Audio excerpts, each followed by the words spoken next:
देखिए, कल हम सेक्शन 54 सीआरपीसी पढ़े थे और सेक्शन 54 में जो अमेंडमेंट हुआ है वो 2008 में हुआ।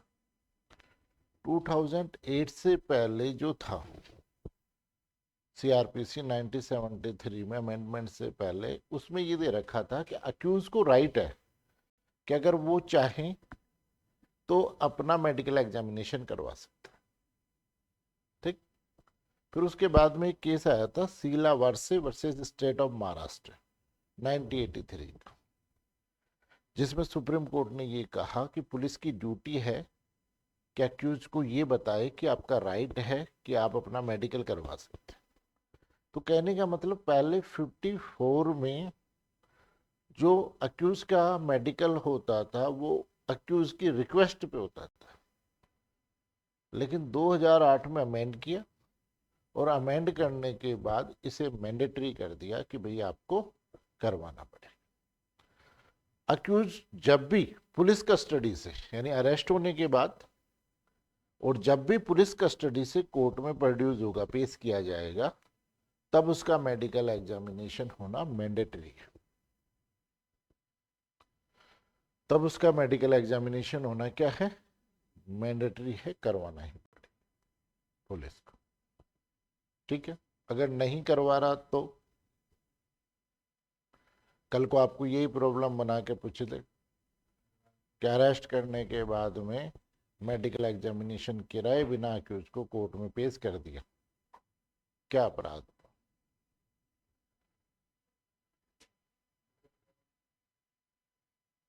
आई मेरी बात समझ रहे? अगर आपसे यही पूछ ले कि प्रॉब्लम बना करके कि जैसे एग्जामिनर ने क्या किया, बिना मेडिकल एग्जामिनेशन कराए सेक्शन 54 का वोलेशन करके अगर कोर्ट में पेश कर दिया, तो कौन सी धारा का अपराध? 166A आईपीसी का अपराध होगा, ध्यान रखना। बिल्कुल। अगर इन जैसे पिछले एडीजी में एक क्वेश्चन पूछा था कि भाई पोस्को एक्ट में ये प्रावधान है कि बच्चे का जब भी स्टेटमेंट रिकॉर्ड किया जाए तो जहां तक हो सके महिला पुलिस अधिकारी होगी और दूसरा वर्दी में नहीं होगी। अगर कोई पुलिस ऑफिसर वर्दी में बच्चे का स्टेटमेंट रिकॉर्ड कर लिया तो पुलिस ऑफिसर ने क्या अपराध किया? आगे बात समझ? यानी ये जो प्रोसीजर में रूल्स फॉलो करने हैं आपको ट्रायल, इन्वेस्टिगेशन में और ट्रायल में, अगर उनको आप फॉलो नहीं कर रहे हो तो ऑफिसर 166A आईपीसी का ऑफेंस करता है। आगे बात समझ? फिर उसके बाद में हम देख रहे हैं 54A, ये कब जोड़ा गया?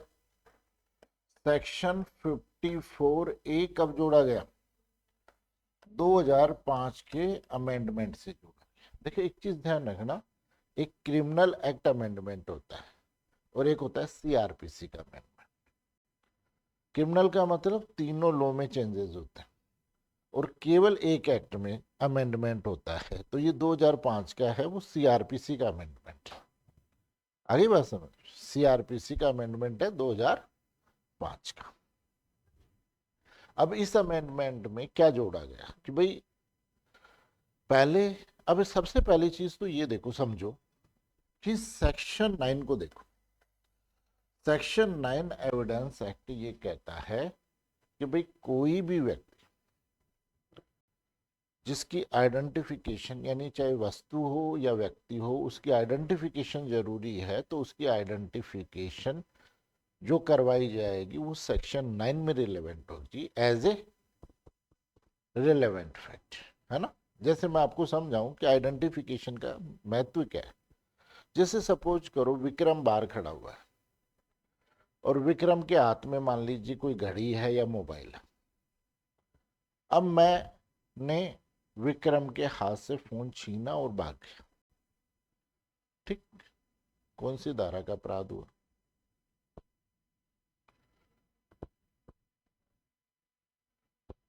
भाई कहने का मतलब उत्पत्ति तो हुई ना, जब पति का अटेम्प्ट हुआ कि नहीं हुआ, तो मैं फोन छीन के ले गया, इसका मतलब 290 392 का अपराध हुआ, हो गया। अब ये जब थाने पे रिपोर्ट दर्ज कराने जाएगा तो क्या लिखेगा कि साहब मैं वहां पे खड़ा हुआ था और मेरा नाम लिखते हुए कि भाई क्योंकि ये मेरे को जानता है, तो ये लिखाएगा। लेकिन जब आप रोड पे जा रहे हो बात करते करते कई बार लेके चले जाते हो, तो क्या आप उसको जानते हो? लेकिन आप उसको कई बार देख भी लेते हो पीछे घूमा, तो आप अपनी रिपोर्ट में ये कहते हो कि साहब उस व्यक्ति को अगर दिख जाए तो मैं पहचान सकता हूं। ठीक है। अब जैसे मान लीजिए उस चोर को पुलिस ने पकड़ लिया, यानी उस लूट करने वाले व्यक्ति को पुलिस ने पकड़ लिया। पकड़ने के बाद में जब आप कह रहे हो कि साहब मैं पहचान सकता हूं, ठीक है, तो आपसे आइडेंटिफिकेशन करवाएंगे कि नहीं करवाएंगे? तो ऐसी कंडीशन में व्यक्ति का आइडेंटिफिकेशन होता है कि जहां आप किसी को जानते नहीं, घटना किसी व्यक्ति ने कारित है, आप उसे देख करके पहचान सकते हो। ठीक है, तो ये क्या हो गया? आइडेंटिफिकेशन। ठीक। उसके बाद में दूसरा है कि जैसे आपकी कोई चीज चोरी हो गई, चैन चोरी हो गई, अब एक चोर के पास 10 चैन मिली है, आपकी चैन कैसे पता चलेगी कि उसके पास आपकी चैन है या नहीं है? कैसे पता चलेगी? है आइडेंटिफिकेशन से ही पता चलेगी ना, कि भाई आइडेंटिफिकेशन से कि भाई ये चैन मेरी है। तो व्यक्ति और वस्तु की आइडेंटिफिकेशन करवाते। पहले ये आइडेंटिफिकेशन परेड जो करवाई जाती थी वो जुडिशियल मजिस्ट्रेट के सामने होती। फिर जुडिशियल मजिस्ट्रेट के बाद में देखा कि भाई जुडिशरी का वर्क काफी इफेक्ट होता है। जैसे मान लीजिए एक मजिस्ट्रेट ने यहाँ पर 10 आइडेंटिफिकेशन कराई, उसकी पोस्टिंग हो गई जैसलमेर। अब जयपुर में उसे अपने आइडेंटिफिकेशन का स्टेटमेंट देना पड़ता है। अब वो जयपुर जब अपनी आइडेंटिफिकेशन का स्टेटमेंट दे रहा है, तो जैसलमेर से जयपुर आने के लिए कम से कम 3 दिन का समय चाहिएगा कि नहीं चाहिएगा? तो 3 दिन जुडिशियल वर्क डिस्टर्ब हुआ कि नहीं हुआ? हुआ कि नहीं हुआ? इसलिए ये ड्यूटी किसकी दे दी? एग्जीक्यूटिव मजिस्ट्रेट की, कि भाई ये ड्यूटी किसकी दे दी? एग्जीक्यूटिव मजिस्ट्रेट की। टेस्ट आइडेंटिफिकेशन परेड मजिस्ट्रेट के सामने होगी। कौन से के? Executive magistrate. अब कैसे होगी इसको समझना। देखो दो चीजें हैं। पहली चीज है थिंग, चीज, है ना,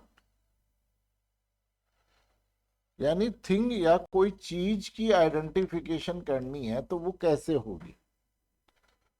ठीक। तो थिंग या कोई चीज की आइडेंटिफिकेशन करनी है तो जुडिशियल मजिस्ट्रेट से परमिशन की जरूरत नहीं। कौन करेगा आइडेंटिफिकेशन? भाई करेगा कौन? कंप्लेनेंट या विक्टिम? जो पीड़ित है वही तो करेगा आइडेंटिफिकेशन चीज की। जैसे आपकी चैन चोरी हुई है तो आइडेंटिफिकेशन कौन करेगा? तो जो भी इन्वेस्टिगेशन ऑफिसर होता है वो सीधा किसको अप्रोच करता है? एग्जीक्यूटिव मजिस्ट्रेट को। और उसको जाकर के ये कहता है कि सर ये व्यक्ति है, इससे हमने चैन बरामद की है और हमें जो कंप्लेनेंट है उससे चैन को आइडेंटिफाई करवाना कि ये उसकी है कि नहीं। ठीक है भाई। अब उन्होंने आइडेंटिफिकेशन करवानी है तो वो टाइम दे देता है कि भाई आप एक काम करो कि कल आ जाना, परसों आ जाना, एज पर। तो वो जो टाइम दिया होता है उस दिन कंप्लेनेंट को लेके जाता है और एग्जीक्यूटिव मजिस्ट्रेट जो आईओ होता है, इन्वेस्टिगेशन ऑफिसर होता है, उससे कंप्लेनेंट को आइडेंटिफाई करवाता है कि ये वही है ना, तो सर ये वही है जो आइडेंटिफाई करेगा। फिर उसके सामने क्या होता है कि 3 चैन एक ही तरीके की रख दी जाती है और फिर आपसे ये कहा जाता है कि भाई आप आइडेंटिफाई करो। तो चीज कितनी होती है? 3। यानी एक तो आपकी चैन हो गई, 2 एडिशनल चैन और रख दी जाती है और आपसे ये कहा जाता है कि आप आइडेंटिफिकेशन करो। आपने आइडेंटिफाई कर दिया तो वो जो एग्जीक्यूटिव मजिस्ट्रेट है वो अपने एक परफॉर्मे में रिपोर्ट तैयार करता है। ठीक। कि भाई रिपोर्ट तैयार करने के बाद ये कहता है कि भाई इसने आइडेंटिफाई कर दिया, और वो रिपोर्ट तैयार करता है और उसको फाइल और वो व्यक्ति और वो सामान वापस सील्ड मोहर करके किसको, आयोग को दे देता है। आयोग को रिपोर्ट नहीं देता, केवल आइडेंटिफिकेशन करके रिपोर्ट तैयार कर लेता है, और एक रिपोर्ट को पैक किया, और जो जुडिक्शन का मजिस्ट्रेट है उसको एक फॉरवर्डिंग लेटर के साथ भेज देता है कि भाई मेरे पास इस मुकदमे में ऐसे ऐसे ये आए थे, मैंने इनका आइडेंटिफिकेशन किया था, और आइडेंटिफिकेशन रिपोर्ट सीधी किसको, जुडिक्शन के जुडिशियल मजिस्ट्रेट को भिजवा देता है।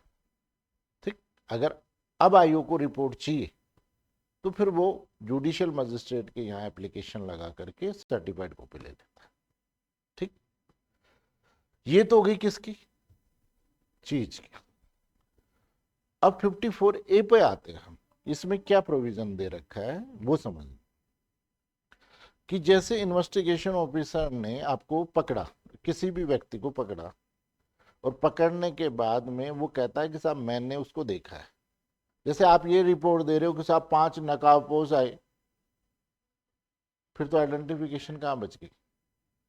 नकाबपोश का मतलब आपने देखा ही नहीं उनको, तो उसका तो क्या आइडेंटिफिकेशन करोगे। लेकिन अगर आपने देखा है तो फिर आपका आइडेंटिफिकेशन कराते, तो अरेस्ट करते।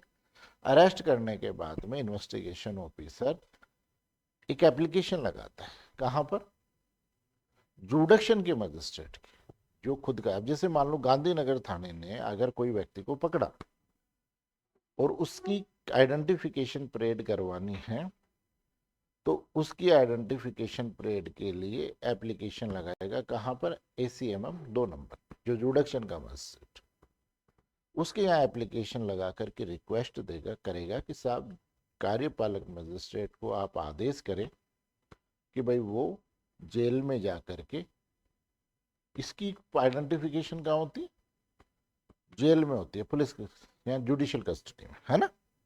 तो जेल में जा करके आप वो करो। अब जुडिशियल मजिस्ट्रेट आदेश देता है, देखो, लेकिन इसका जो आदेश होता है जुडिशियल मजिस्ट्रेट का, वो ऐसे नहीं होता कि दिनांक इतनी तारीख को 10 बजे वहां जाना है, क्योंकि एग्जीक्यूटिव मजिस्ट्रेट भी एक मजिस्ट्रेट होता है, लॉ एंड ऑर्डर का मेंटेन करने का काम उसका। अब मान लीजिए सपोज करो कि मजिस्ट्रेट ने ये लिख दिया कि भाई आप तुमको कि 10/3/2025 को आपको वहां जाकर के आइडेंटिफिकेशन करना है 10 बजे।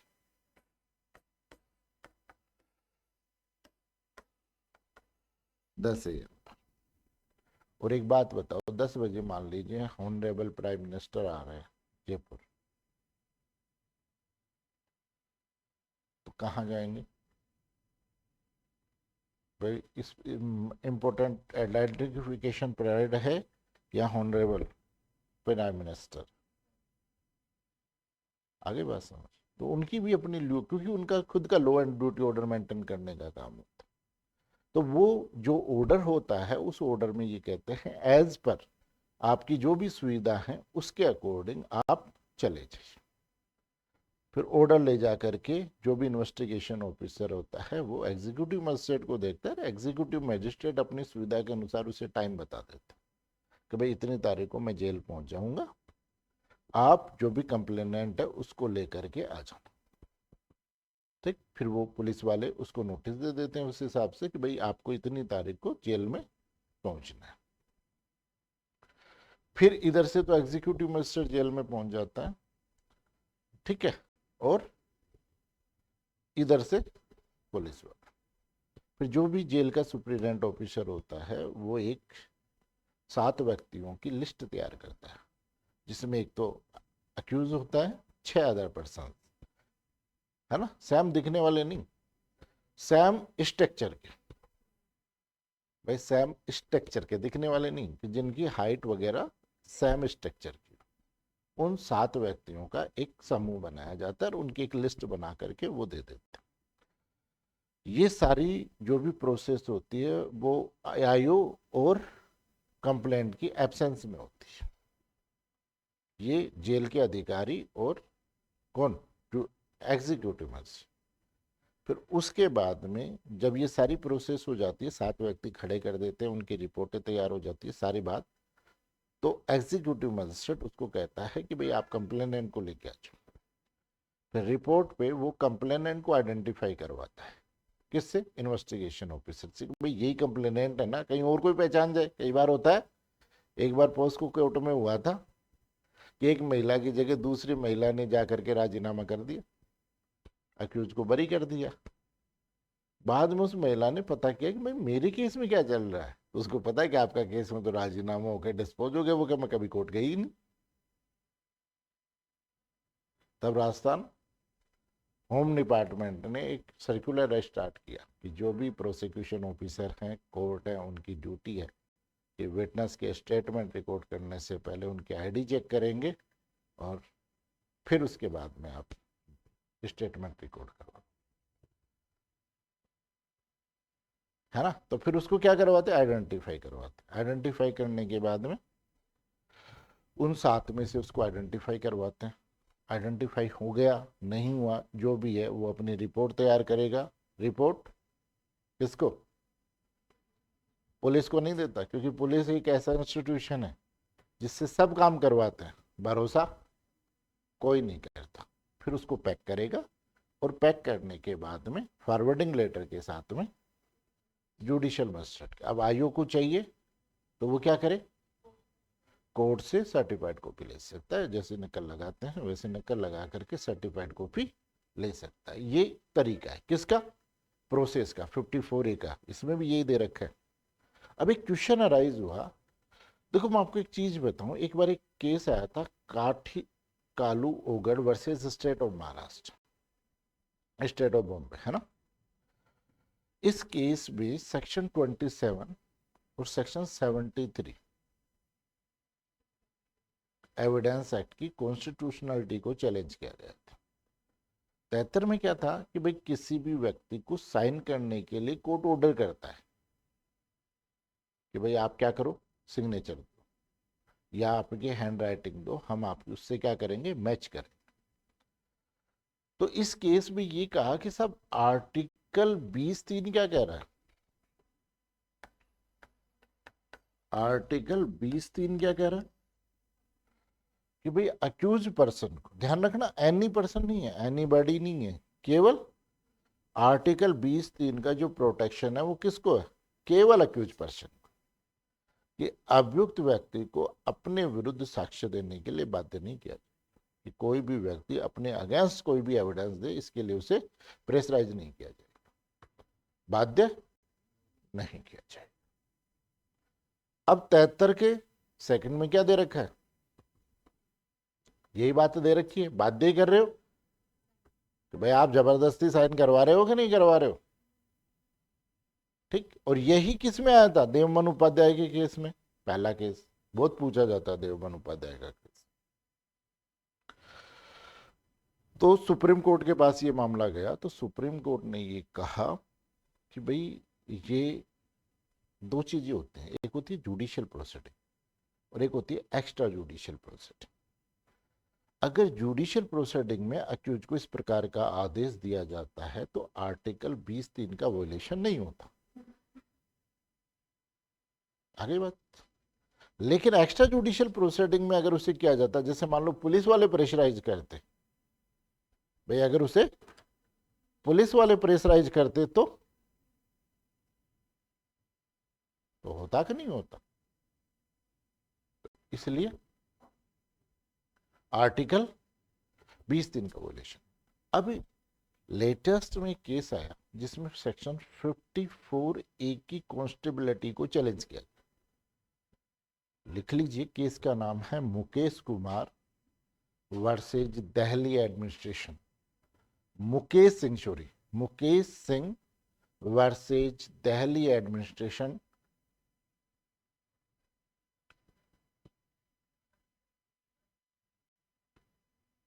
To 2023 supreme court.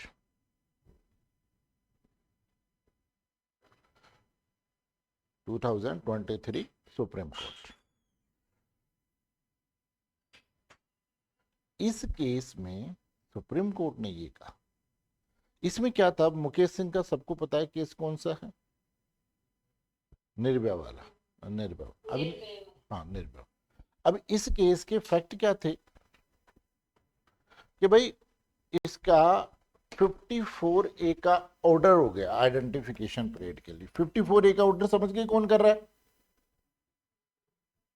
ऑर्डर कौन कर रहा है? जुडिशियल मजिस्ट्रेट ही तो कर रहा है एग्जीक्यूटिव मजिस्ट्रेट को। आ गई बात समझ में? तो जुडिशियल मजिस्ट्रेट का ऑर्डर है तो क्या, अभी जैसे मैंने एक केस का हवाला देकर के आपको बताया कि जुडिशियल मजिस्ट्रेट, जैसे मान लो 311A है सीआरपीसी में, उसमें भी फिंगरप्रिंट दे, वो सिग्नेचर फिंगरप्रिंट नहीं, रितेश नामे नमूना, वॉइस सैंपल, ये सारे हैं कि नहीं है? ये सारे ऑर्डर किसके हैं? जुडिशियल मजिस्ट्रेट के हैं कि नहीं? और 54A का ऑर्डर भी कौन कर रहा है? तो उन्होंने कहा कि नहीं साहब, पहली चीज तो ये उन्होंने ऑब्जेक्शन जो किया, वो ये ऑब्जेक्शन का आधार ये था कि देखो सेक्शन 54A अनकॉन्स्टिट्यूशनल है, क्योंकि किसी भी व्यक्ति को उसकी इच्छा के विरुद्ध कैसे आइडेंटिफिकेशन करवा लोगे, अपने विरुद्ध साक्ष्य देने के लिए बाध्य कैसे करोगे। और दूसरा ये कहा कि साहब ये जो अक्यूज है उसको विटनेसेस से थाने में दिखा दिया था, कस्टडी में ड्यूरिंग लोकेशन, उसमें क्या करा दिया था, दिखवा दिया था। तो सुप्रीम कोर्ट ने ये कहा कि भाई देखो 354A का जो ऑर्डर है वो कॉन्स्टिट्यूशनल है, संवैधानिक।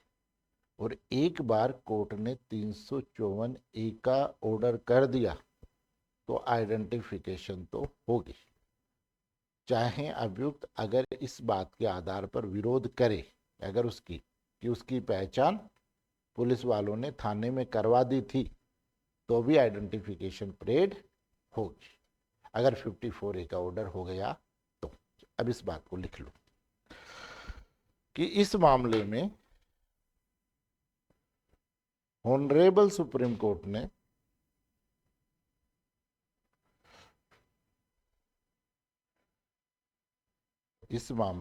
ऑनरेबल सुप्रीम कोर्ट ने कहा कि सेक्शन 54A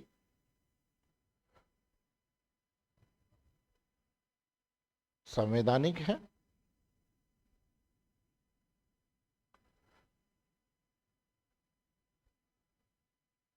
और यदि मजिस्ट्रेट ने 54A सीआरपीसी है ना, उसके आगे सीआरपीसी भी लिख लेना कि सेक्शन 54A सीआरपीसी कॉन्स्टिट्यूशनल है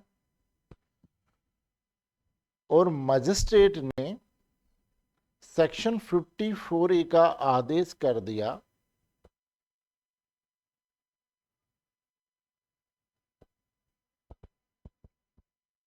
तो भी तो अक्यूज की टेस्ट आइडेंटिफिकेशन परेड होगी। तो अक्यूज की टीआई परेड या टेस्ट आइडेंटिफिकेशन परेड होगी या पहचान परेड होगी, चाहे अभियुक्त इस आधार पर विरोध करे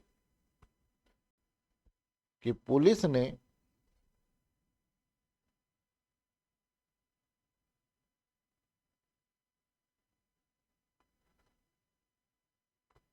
अभियुक्त की पहचान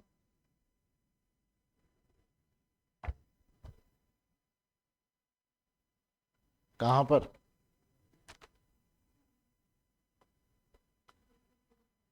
कि अभियुक्त की पहचान विटनेस से कहां पर, थाने में करवा देते।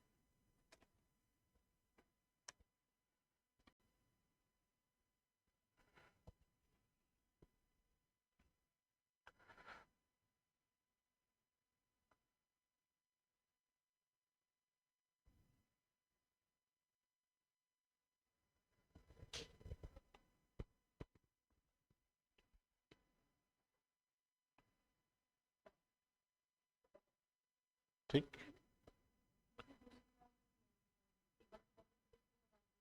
पुलिस नहीं करवाती बेटा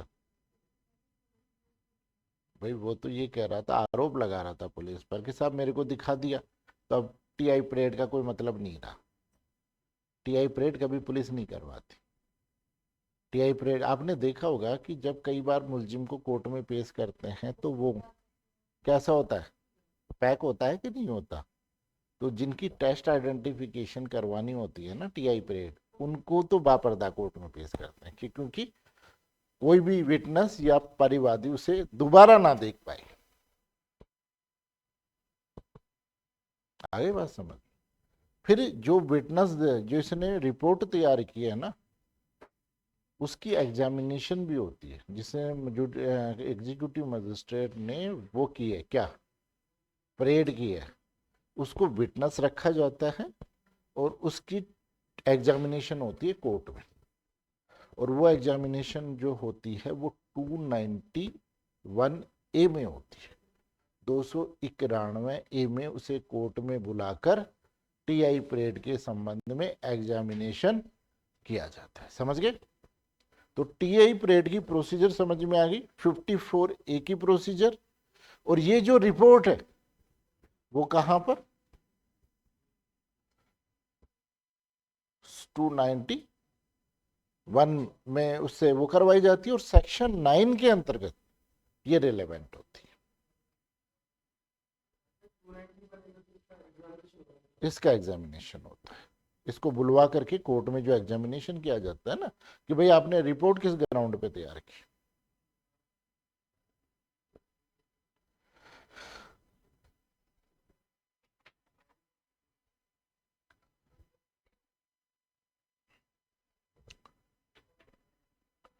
फिर इन्होंने 54 ए में ये कहा कि भाई आइडेंटिफिकेशन कौन कर सकता है। भाई आइडेंटिफिकेशन कौन कर सकता है? करवा सकता है एग्जीक्यूटिव मजिस्ट्रेट, तो उसको प्रोसेस को करवाएगा, करेगा कौन? विक्टिम ही करेगा। और विक्टिम अगर शारीरिक या मानसिक रूप से कमजोर है तो ऐसी कंडीशन में जुडिशियल मजिस्ट्रेट के पर्सनल डायरेक्शन में आइडेंटिफिकेशन प्रोवाइड कराएगी। और साथ में जो टेस्ट आइडेंटिफिकेशन होती है उसकी ऑडियो वीडियो है ना, रिपोर्ट रिकॉर्डिंग की जाएगी। ठीक है, दिस इज मैंडेटरी। भाई एक बात बताओ, असक्षम व्यक्ति का ये रहता है ना कि बाद में वो कोर्ट में विटनेस के रूप में तो कैसे पेश। भाई आपने सेक्शन 118 पढ़ा एविडेंस एक्ट, उसमें क्या लिखा हुआ है कि कौन व्यक्ति साक्ष्य दे सकता है। तो उन्होंने कहा कि साक्ष्य देने के लिए वो व्यक्ति सक्षम होता है जिससे आपने पूछा है और पूछे गए प्रश्न का उत्तर देने में सक्षम है, वो व्यक्ति साक्ष्य दे सकता है। इसके लिए कोई एज क्राइटेरिया नहीं रखा। देखो केवल एज का क्राइटेरिया ये है कि जो स्टेटमेंट होते हैं वो ऑन ओथ होते हैं कोर्ट में। तो जो शपथ पर होते हैं उसके लिए ये दे रखा है कि 12 साल का होना जरूरी है। और जिसने शपथ ली है उसका यही फर्क पड़ता है कि अगर झूठ बोल दिया तो उसके खिलाफ फॉल्स एविडेंस के लिए प्रोसीडिंग हो सकती है। लेकिन 12 साल से कम वाले बच्चे के को शपथ नहीं दिलवाई जाती। क्यों नहीं दिलवाई जाती? कि शपथ अधिनियम में प्रोविजन है कि 12 साल से, और 12 साल से कम वाला झूठ बोल गया तो कोई दिक्कत नहीं, क्योंकि शपथ पर। तो उसके लिए क्या करते हैं, जैसे मान लो कई बार पोस्को का होता है प्रोसीजन कि पोस्को में छोटे बच्चे के साथ हो गया दिक्कत। अब छोटे बच्चे के स्टेटमेंट कोर्ट में रिकॉर्ड हो रहे हैं, 164 के स्टेटमेंट भी रिकॉर्ड होते हैं। आगे बात समझ में? तो अब उस वक्त क्या होता है कि मजिस्ट्रेट उससे ही पूछता है, किससे? बच्चे से कुछ सवाल, जैसे बेटा क्या नाम है आपका, वो कहता है मेरा नाम ये है। वो पूछता है अच्छा कौन सी स्कूल में पढ़ते हो, वो कहता है मैं इस स्कूल में पढ़ता हूँ। अच्छा चॉकलेट खाते हो, वो कहता जी बिल्कुल खाता हूँ। कौन सी खाते हो, वो कहता मैं डेयरी मिल्क खाता हूँ। अच्छा ये बताओ सच बोलना चाहिए झूठ बोलना चाहिए, वो कहेगा सच बोलना चाहिए। अब ये 5-7 क्वेश्चन मजिस्ट्रेट ने उससे पूछे जी, ये 118 साल की कंप्लाइंस कर रहा है। ये क्वेश्चन बाकायदा उस स्टेटमेंट में लिखे जाते हैं कि बच्चा 12 साल से कम है इसलिए शपथ नहीं दिलाई जा रही, बच्चे की क्या सक्षम है नहीं, इसके लिए उससे क्वेश्चन पूछे जाते हैं। जैसे इस प्रकार से अब बच्चे को आपने क्वेश्चन पूछा कि क्या नाम है, उसने अपना नाम बता दिया। अच्छा कौन से स्कूल में पढ़ते हो, वो कहता मैं सेंट जोवियर स्कूल में पढ़ता हूँ। ठीक है भाई। चॉकलेट खाते हो, वो कह जी खाता हूँ। कौन सी, वो कह डेयरी मिल्क खाता हूँ। आगे बात समझ। अच्छा तो ये बताओ झूठ बोलना चाहिए कि सच बोलना चाहिए, वो कहता है जी सच बोलना चाहिए। तो ये सारे क्वेश्चन आंसर उसमें लिखा जाता है क्वेश्चन आंसर। फिर इन सारे क्वेश्चनों के आधार पर मजिस्ट्रेट क्या तय करता है, उससे पूछे गए प्रश्नों को समझने और उत्तर देने में सक्षम है, इसलिए इसका साक्ष्य रिकॉर्ड किया जाता है। अब बोल बेटा क्या बात हुई, आगे बात समझ में? तो इस प्रकार से उनका स्टेटमेंट रिकॉर्ड किया जाता है बच्चों का। इसी प्रकार यहां पर भी यही है कि भाई वो स्टेटमेंट देने में सक्षम हो ना हो, लेकिन उसने आइडेंटिफिकेशन किया है, उसको कोरोबरेट कैसे करें? तो फिर वो वीडियो चला लेते हैं कि देखो बच्चे इसने इसको आइडेंटिफाई किया है। आगे बात, बिल्कुल बिल्कुल। भाई सीधी सी बात है कि क्रिमिनल जो लॉ है उसका स्ट्रिक्ट इंटरप्रिटेशन किया जाता है कि अगर किसी भी एविडेंस के बेस पे हम सजा कर रहे हैं तो उसका मजबूत होना जरूरी है। आगे बात समझ, जैसे आपने देखा होगा 119 में लिखा हुआ है मूक साक्षी, कि मूक साक्षी का जो साक्ष्य है वो कैसे लिया जा सकता है। तो उन्होंने कहा कि वो किसी भी टाइप से कोर्ट को समझा दे अपनी बात को, वो मूक साक्षी का एविडेंस है, डम विटनेस। ठीक, लेकिन कई बार ऐसा होता है कि जैसे मैं आपको बताऊं कि अगर आप यहाँ जाओ पोदार स्कूल के आगे, वहाँ पोदार स्कूल के आगे बच्चे आपस में बात करते हैं, उनका मुख बधिर स्कूल है वो, तो उनके बात करने का तरीका वो हाथों से, इशारों से, मुंह से ऐसे बात करते हैं। आप खड़े रहो, अगर उनकी एक भी बात समझ जाओ तो बता देना। कल आप मजिस्ट्रेट बन गए, तो मजिस्ट्रेट बनते ही आप में ज्ञान आ जाएगा क्या कि आप उनकी भाषा को समझ लोगे? तो आप मजिस्ट्रेट बन गए तो उनकी भाषा को समझने के लिए उन्हीं के टीचरों को आप बुलाओगे कि सर आप आकर के बता जाओगे क्या बोल रहा है। अब बच्चा जो बोल रहा है वो समझ कौन रहा है पूरे कोर्ट में? कौन समझ रहा है? टीचर। और टीचर झूठ बोल जाए तो? इसलिए वीडियोग्राफी करवाते हैं, समझ गए? फिर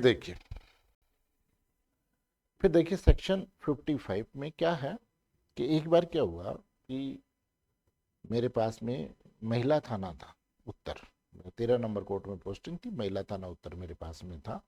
तो वहाँ का जो एसएचओ था उसका मेरे पास फ़ोन आया, उसने मेरे को ये कहा कि सर मैं एक अक्यूज है हमारे मामले में और वो यूपी में कानपुर में रहता है, तो वो कहा क्या मैं मेरे किसी और अधिकारी को उसे अरेस्ट करने के लिए भेज दूँ, या मेरे को खुद को जाना पड़ेगा?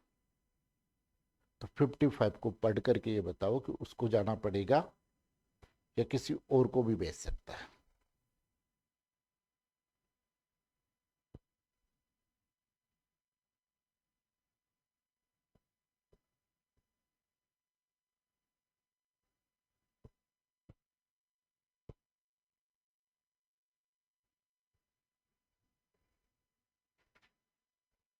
आ गई बात समझ? अब देखो 55 में जो महत्वपूर्ण बात है वो कहा कि कोई भी व्यक्ति किसी को भी अरेस्ट करने के लिए भेज सकता है इन्वेस्टिगेशन ऑफिस, लेकिन शर्त क्या है कि उसका ऑर्डर राइटिंग में होना चाहिए, और जब सामने वाला मांगे तो वो रिटर्न में ऑर्डर दिखा दे कि भाई मैं उसकी तरफ से अरेस्ट करने के लिए प्राधिकृत हूं। तो ये जो डायरेक्शन होगा वो कैसे होगा? रिटर्न में होगा। ठीक। अब 2008 में एक अमेंडमेंट हुआ और 55 ए जोड़ा गया, सेक्शन 55 ए जोड़ा गया। अब वो कहते हैं ना कि जिसके एक बेटा होता है उसके कोई दिक्कत नहीं होती। क्यों? क्या लिस्ट रेस्पॉन्सिबिलिटी इसी की है। लेकिन जिसके 3 होते हैं, 4 होते हैं, उनकी दिक्कत होती है। वो कब बड़ा ध्यान रखे, वो कब मैं क्यों रखूं, छोटा ध्यान रखे, छोटा मैं क्यों ध्यान रखूं, बीच वाला ध्यान रखे। आगे बात समझ? तो पहले क्या होता था कि किसी भी व्यक्ति को अरेस्ट कर लिया, अब इन्वेस्टिगेशन ऑफिसर या जो भी व्यक्ति है उसने अरेस्ट किया, और अरेस्ट करने के बाद कहाँ ले आया? थाने पे ले आया। थाने पे लाकर लॉकअप में पैक कर दिया, फिर उसके बाद भूल जाता था। इस आदमी की मेरी कोई जिम्मेदारी भी है, इसको भाई खाना भी खिलाना है, कोई अगर बीमार हो जाए तो दवाई दवाई भी देनी है, सारे काम करने हैं कि नहीं है। उधर वो सोचता था कि अब एसएचओ जाने और उसका काम जाने, एसएचओ ये सोचता था कि आयो जाने, आयो का काम जाने। तो ऐसी कंडीशन में तो जो वो होता था, फिर वो जाके कोर्ट में कहते थे कि साहब कल से खाना ही नहीं खिलाए। ठीक, ऐसी समस्याएं बहुत आई, इसलिए 55 ए जोड़ लिया। और 55 ये में कहा कि भाई जो पकड़ेगा उसका ही खाने पीने और सारी व्यवस्था करने की जिम्मेदारी किसकी है, उसी व्यक्ति की है जिसने उसे अरेस्ट किया है। इसलिए ये 55 ए के अंतर्गत ये प्रोविजंस कर दी। फिर उसके बाद में आर्टिकल 22(2) कॉन्स्टिट्यूशन है ना, article 22 constitution of India, constitution of India क्या प्रोविजन करता है,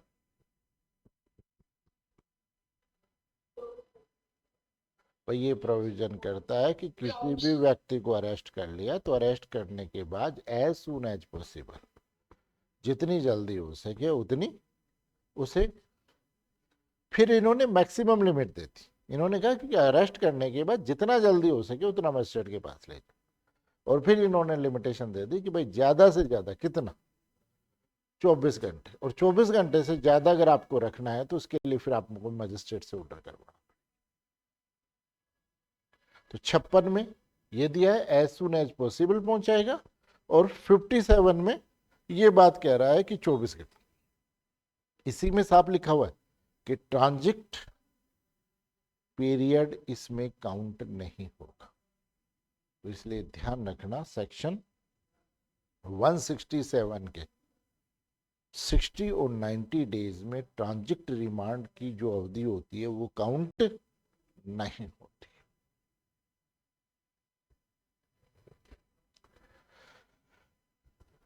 फिर एक बात बताओ, हम अभी बात कर रहे थे लॉ एंड ऑर्डर मेंटेन करने का, डिस्ट्रिक्ट में काम किसका है, डीएम का है कि नहीं है। भाई लॉ एंड ऑर्डर मेंटेन करने का काम किसका है, डीएम का है कि नहीं, डीएम की ड्यूटी है ना लॉ एंड ऑर्डर मेंटेन करने का। ठीक है, तो डीएम ने, ठीक है। अब जितने व्यक्ति अरेस्ट हो रहे हैं, थाने में आ रहे हैं, उससे अगर मान लो एक थाने में कम व्यक्ति अरेस्ट हो रहे हैं, इसका मतलब वह क्राइम रेट कम है। और जहां ज्यादा व्यक्ति अरेस्ट होकर के अगर थाने में आ रहे हैं, इसका मतलब क्राइम रेट ज्यादा है। तो इसलिए 58 में पुलिस अधिकारी की ड्यूटी दी है कि वो जिन जिन व्यक्तियों को अरेस्ट कर रहा है उनके अरेस्ट की इंफॉर्मेशन डीएम को दे। लेकिन डीएम ठाला ही थोड़ी बेटा है, तो डीएम क्या करता है, डायरेक्शन जारी कर देता है कि इस एसडीएम को आप रिपोर्ट कर दीजिए। तो डीएम अगर या तो डायरेक्ट डीएम को, और डीएम डायरेक्शन करे तो उस एसडीएम को इस बात की रिपोर्ट की जाएगी कि हमने कितने व्यक्तियों को क्या कर रखा है, अरेस्ट कर रखा है। वो इसलिए कि भाई फिर उस व्यक्ति हिसाब से वो अपनी रूल्स और पॉलिसियां बनाई जाए तो भाई कौन से क्राइम ज्यादा बढ़ रहे हैं, कौन से क्या हो रहे हैं, उस हिसाब से, है ना। ध्यान रखना, जिले का एसपी कप्तान भी डीएम के अंडर में होता है। आगे बात समझ, लॉ एंड ऑर्डर के मेंटेन के मामले में डीएम का सबऑर्डिनेट होता है कौन, एसपी भी। तो मेन काम जो लॉ एंड ऑर्डर मेंटेन करने का है वो किसका है, डीएम का। 144 का ऑर्डर कौन करता है, डीएम करता है। सर्दियों की छुट्टियां कौन करता है, डीएम करता है। आगे बात समझ में, तो ये सारे काम किसके हैं, डीएम के, कलेक्टर के नहीं है।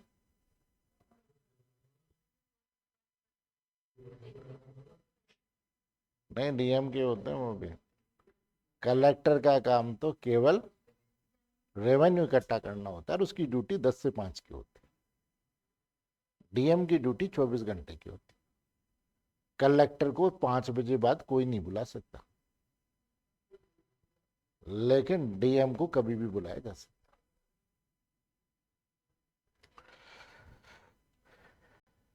फिर आ जाइए, कहाँ थे? फिर 59, ये बहुत पूछा जाता है कि एक बार किसी व्यक्ति को पकड़ लिया तो उसे किस प्रकार से डिस्चार्ज किया जाएगा। किसी व्यक्ति को पकड़ लिया, अरेस्ट कर लिया, तो उसे किस प्रकार से अरेस्ट किया, वापस से डिस्चार्ज किया जाएगा। तो किस प्रकार से डिस्चार्ज किया जाएगा है भाई? या तो मजिस्ट्रेट के ऑर्डर से, या फिर खुद के बेल और बॉन्ड से ही उसे डिस्चार्ज किया जाएगा। अदरवाइज एक बार आ गया जो अपने आप नहीं जाएगा। नहीं, वो कहता आना तेरी मर्जी और जाना हमारी मर्जी। फिर सेक्शन 60, सेक्शन 60 में वही प्रोविजन किया गया है कि आप अरेस्ट कर रहे हो तो कहाँ कर सकते हो, कहाँ तक पीछा कर सकते हो। वो कहा पूरे भारत में करो, आपको बॉर्डर कोई जरूरत नहीं है कि बॉर्डर पे जाकर के वापस देखना पड़े, आपका जब मन करे तब तक आप भाग कर भेजो पूरे भारत में। और जहां कहीं पर भी लगे कि कोई व्यक्ति किसी घर में घुस गया तो उस घर में से पकड़ के ले। और घर की प्रोसीजर कौन सी है? जो 47 में, जो हमने कल डिस्कस किया था कि भाई आदमी जैसे ही किसी के घर में घुस रहा है तो सबसे पहले तो उस व्यक्ति की ड्यूटी है जिसके पोजीशन में वो घर है कि भाई उसे आने दे, सारी सुविधाएं दे। फिर जो चेक करने जा रहा है उस पर लाइबिलिटी दी है कि भाई आप किसी के कमरे में घुसो और ऐसी किसी महिला के कमरे में घुसो कि जो पर्दा नशीन है और वो लोगों के सामने नहीं आती है, तो आप कौन होते हो कि उसकी कस्टम में वो करने वाले? तो पहले उसे हटने का मौका दोगे, उसके बाद आप एंटर करोगे। ठीक है, उसके बाद में आपने वहां गए, किसी को पकड़ लिया और जब वापस ला रहे हो और फिर कोई बाधा कर रहा है तो फिर आप तोड़ ताड़ करके आ सकते हो। इधरवाइज आप सीधा जाओगे, पकड़ोगे और वापस आओगे।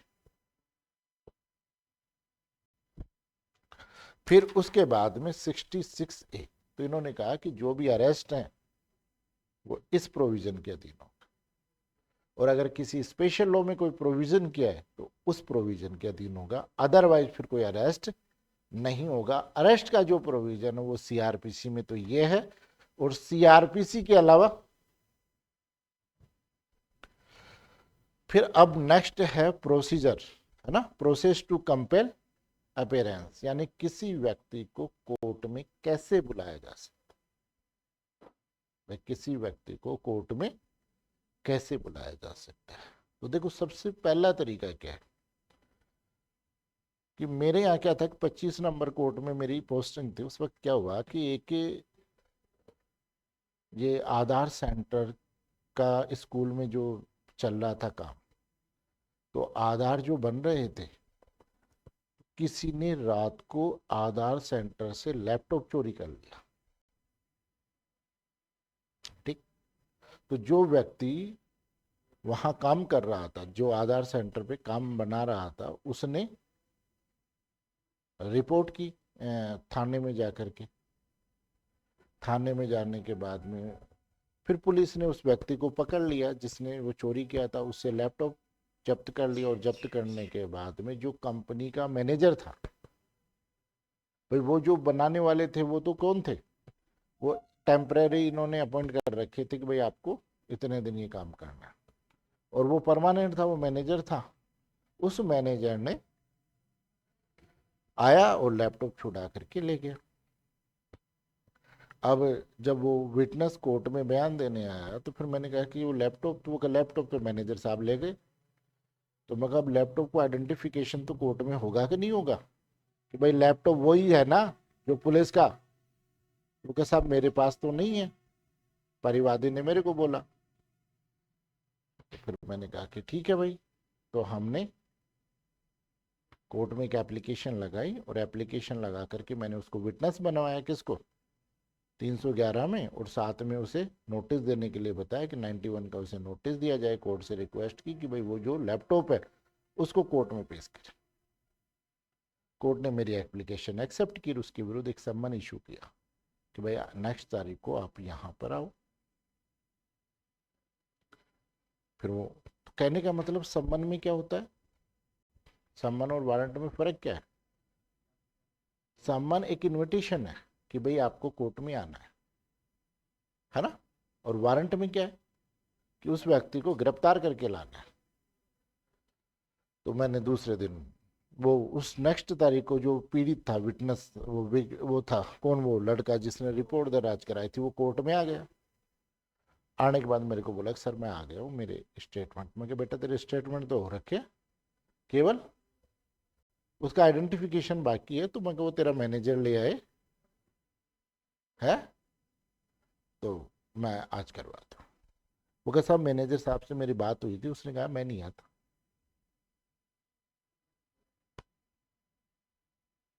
मैंने कहा ठीक है भाई। मैंने उसको कहा मेरी बात करा। पर मैंने कहा यार वो सम्मन आपको इशू हो रखा है, मैं कहा वो लैपटॉप लेकर के आप आ जाओ। वो कहा नहीं मैं नहीं आता, मेरे पास टाइम नहीं। ठीक है भाई, मगर हम यहाँ से आदमी भेज देते हैं, आप नहीं आ पा रहे तो। फिर मैंने कोर्ट से कहा, मैंने कहा सर वो नहीं आने के लिए मना कर रहा है। और तो कोर्ट ने उसका अरेस्ट वारंट इशू कर दिया। नहीं, फिर थाने वालों ने उससे फ़ोन किया कि भाई आपका अरेस्ट वारंट आया हुआ है। तो 2 दिन की मैंने तारीख दिलाई। 10 बजे ही सुबह वो कोर्ट में आके खड़ा हो गया लैपटॉप लेकर के।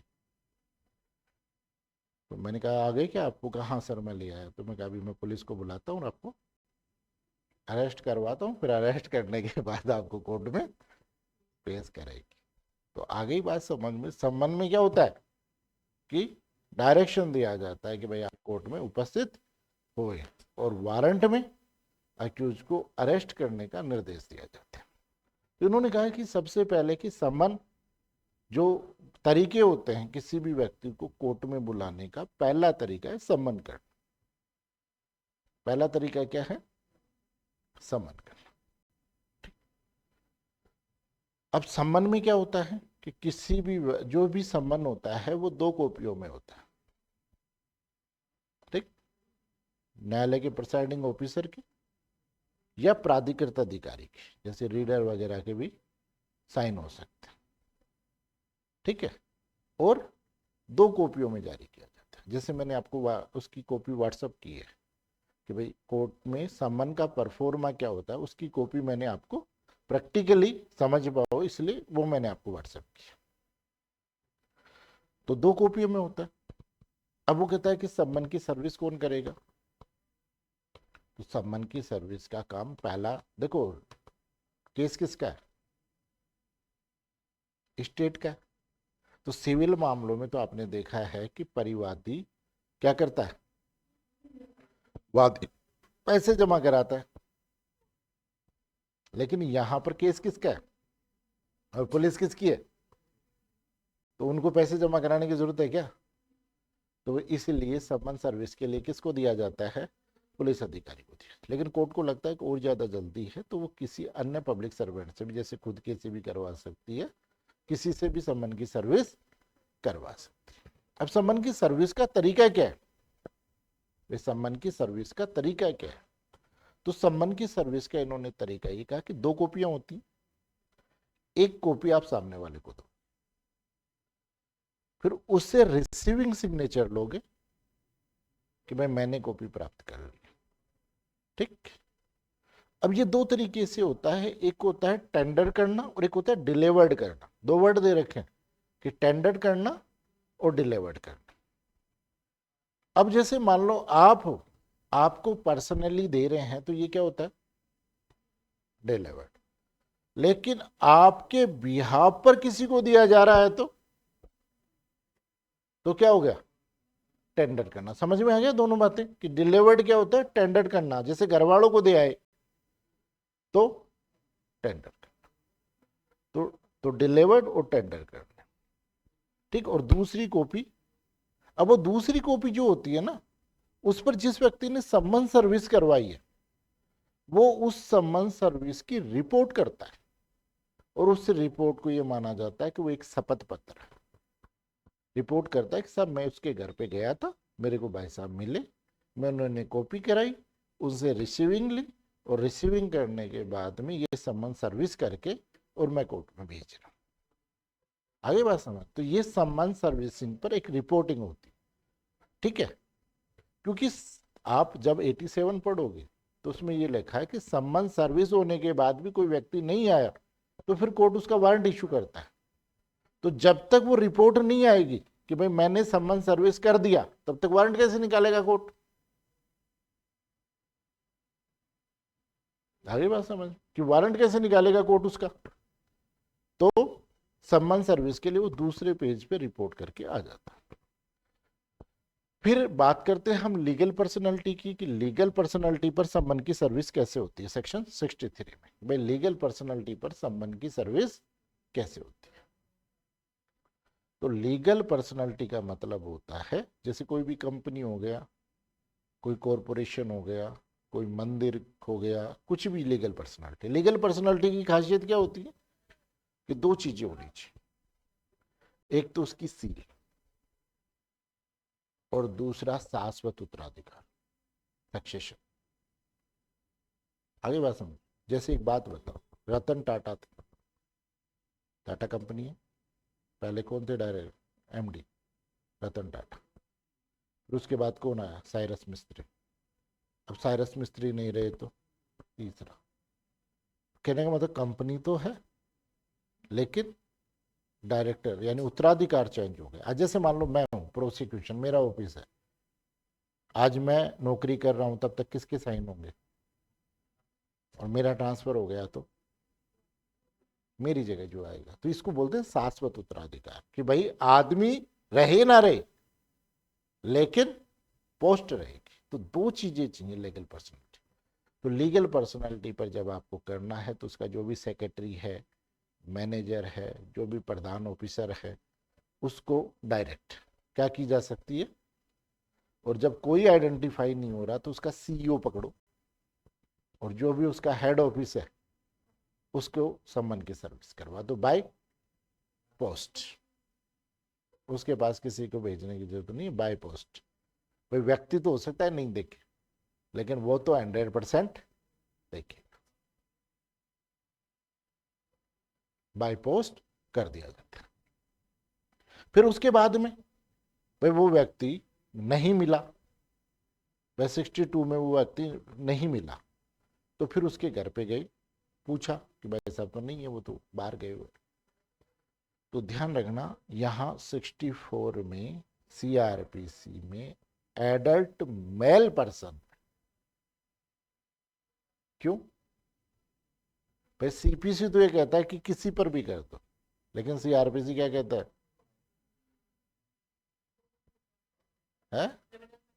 भाई आप सोचो, 1973 की बात करते हैं, 1973 में महिलाओं की स्थिति बताओ जब ये लॉ बना, क्या थी? कितनी फ्रीडम थी? ठीक, बच्चे कितने होते थे? अब मान लीजिए सम्मान की सर्विस महिला पे कर दी, और मान लो महिला भूल गई, क्योंकि बहुत बड़ी रेस्पॉन्सिबिलिटी होती है कि परिवार भी संभालना, पहले बच्चे भी करने सारे होते थे, नहीं। अब सम्मान की सर्विस हो गई तो नेक्स्ट तारीख को क्या आएगा? वारंट। और वारंट आ गया, और वारंट में उसको पकड़ने आ गए, तो वो कहा साहब वो वारंट कैसे? वो कहा सम्मान पहले हम आपके वाइफ को दे गए। तो वो पूछता है वारंट आया था क्या? सम्मान, वो कहा आया था, मैं तो भूल गई। वो कहा अब ये पकड़ के ले जा रहे हैं, तो पीटेगा कौन? आ गई बात समझ। तो उस वक्त की परिस्थिति, आज की नहीं, 2024-25 की बात नहीं कर रहा हम। हाँ, अब जो नई बीएनएसएस बनाई है ना, उसमें दोनों को राइट दे दिया कि आप वयस्क सदस्य पे करवा सकते हैं, नहीं जो बीएनएसएस आई है। लेकिन हर कानून जो बनता है उस वक्त की परिस्थितियों के अकॉर्डिंग बनता है। तो इसलिए इन्होंने कहा कि मेल पर्सन पे ही की जाएगी। पे पीटेगा तो थोड़ा सा दर्द तो कम होना मरे हुए को क्या मारना इसलिए केवल पुरुष पे।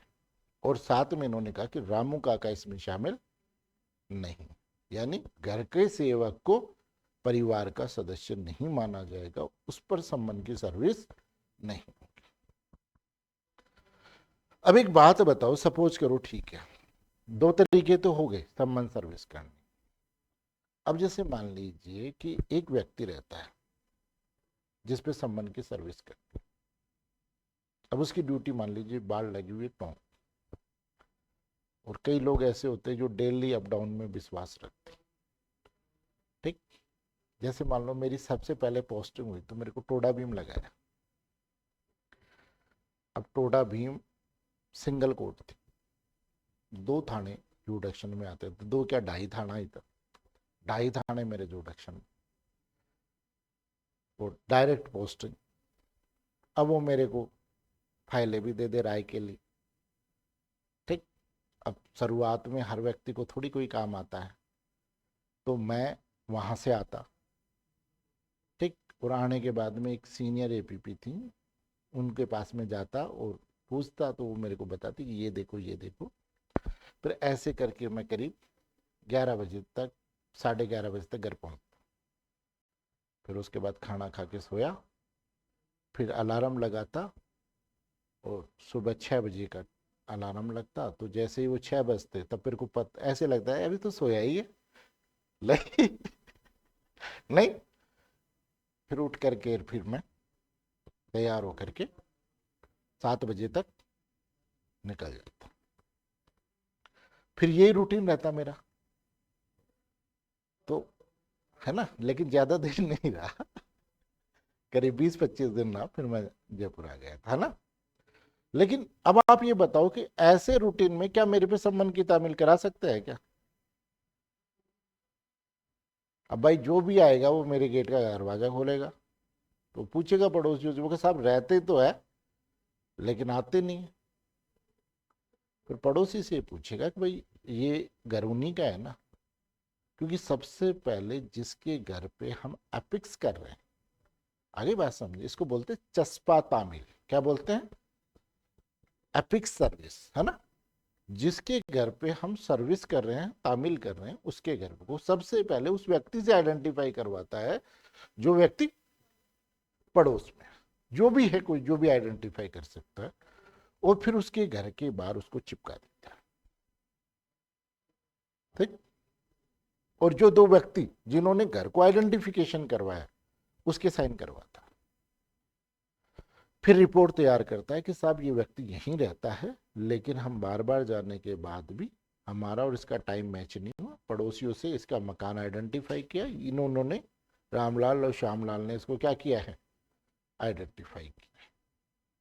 नहीं, फिर रामलाल श्यामलाल ने आइडेंटिफाई किया है, इनके सिग्नेचर लिए हैं और मैंने इसको तामील कर दिया, और फिर वो साइन करके भेज देता है।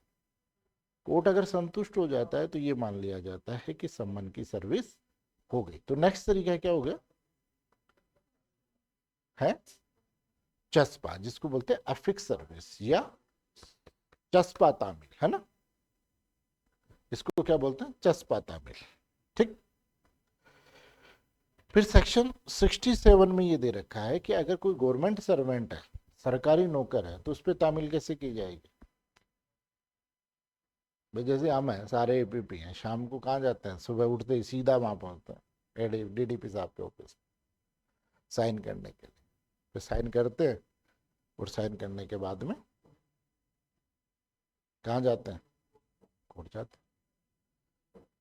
तो अब हमें ढूंढने के बजाय वो आदमी तो वहीं मिलेगा, तो जो भी हमारे अधिकारी हैं उनको दे दिया जाता है कि भाई आपको सम्मन की सर्विस करवानी है। जैसे ही हम कोई जिसकी भी है पहुंचा, उसे सम्मन की सर्विस करवाएगा, और उस पर काउंटर सिग्नेचर करके और रिपोर्ट करके वापस भी जा देगा। तो ये मान लिया जाएगा कि सम्मन की सर्विस हो गई। क्लियर? फिर अगर जुडिक्शन से बाहर करना है तो जो भी जुडिक्शन का मजिस्ट्रेट है, कौन सा मजिस्ट्रेट? जुडिशियल मजिस्ट्रेट है, उसके यहाँ पर भिजवा देगा, और वो वहां पर अब से ही तामील कराएगा जैसे उसके जुडिक्शन। और 68 में क्या दे रखा है? जो मैंने आपको बताया था ना, कि जो रिपोर्ट करके देता है कि भाई मैंने इसको दे दिया, इसके घर पे दे दिया, चस्पा करके दे दिया, उस रिपोर्ट पे को सही मानते हुए उसे बिना एग्जाम किए ये मान लिया जाएगा कि सम्मन की सर्विस हो गई। लेकिन अगर कोर्ट को लगता है कि इस पर भी, रिपोर्ट पर भी उसकी एग्जामिनेशन होनी जरूरी है, तो कोर्ट बुला करके उसकी एग्जामिनेशन कर सकता है 68। अब देखो आपने पढ़ा 61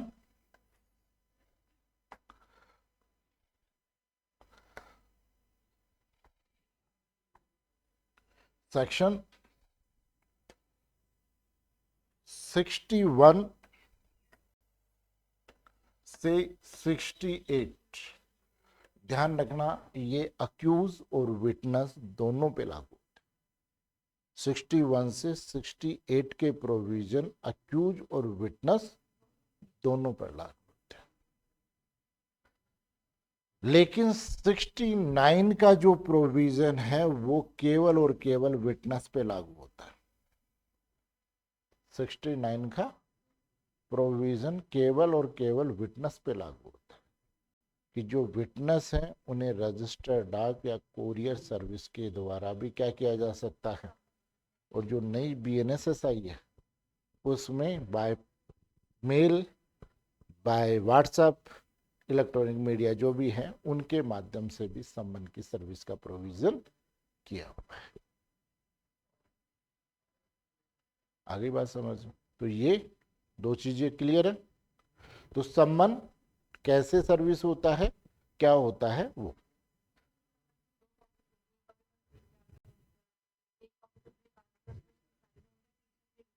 हाँ बिल्कुल बिल्कुल, है ना। फिर उसके बाद में नेक्स्ट तरीका, जैसे मैंने आपको बताया कि भाई हमारे यहाँ शादी होती है तो कुछ आदमी तो कार्ड से आ जाते हैं, लेकिन बुआ जी फूफा जी टाइप के होते हैं, है ना, तो उनको घर पे जाना पड़ता है कि भाई चलो। फिर अगर नहीं मन तो अभी काम है, तो फिर हम किराया भाड़ा दे करके आते हैं कि भाई ये गाड़ी के पैसे आप गाड़ी करके आ जाना। देते हैं कि नहीं देते, ठीक है। और या फिर हमारे साथ चलो, तो जो हम केवल इनविटेशन से बुलवा रहे हैं वो तो हो गया सम्मन, और जिनको किराया दे करके आना पड़ता है वो हो गया अवेलेबल वारंट, ठीक है। और जो तगड़े फूफा जी कि नहीं बिना गाड़ी के जाएंगे नहीं, उनके लिए वारंट वो होता है अरेस्ट वारंट, है ना। तो वारंट कितने प्रकार का हो गया, 3 प्रकार का। तो बेलेबल वारंट का परफॉर्मा मैंने आपको भेजा है, एक बार बेलेबल वारंट का परफॉर्मा और सम्मन का परफॉर्मा जो मैंने अभी पढ़ाया है उसके अकॉर्डिंग देख लीजिए। बेलेबल वारंट और सम्मन का दोनों का परफॉर्मा मैंने आपको व्हाट्सएप किया है ग्रुप में, उसको आप देख लीजिए।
देख लिया, ठीक है। अब उसके बाद में जो दूसरा है वो है वारंट। दूसरा क्या है, वारंट, है ना, कि भाई वो व्यक्ति नहीं आ रहा है तो वारंट। अब देखो वारंट का प्रोविजन कहां दिया हुआ है, सेक्शन 70 में। वारंट देखो समन 2 कॉपियों में होता है, समन 2 कॉपियों में होता है, और वारंट 1 कॉपी। वारंट हमेशा 1 कॉपी में होता है। कई बार आपसे पूछ लिया जाता है कि क्या वारंट 2 कॉपी में होता है क्या,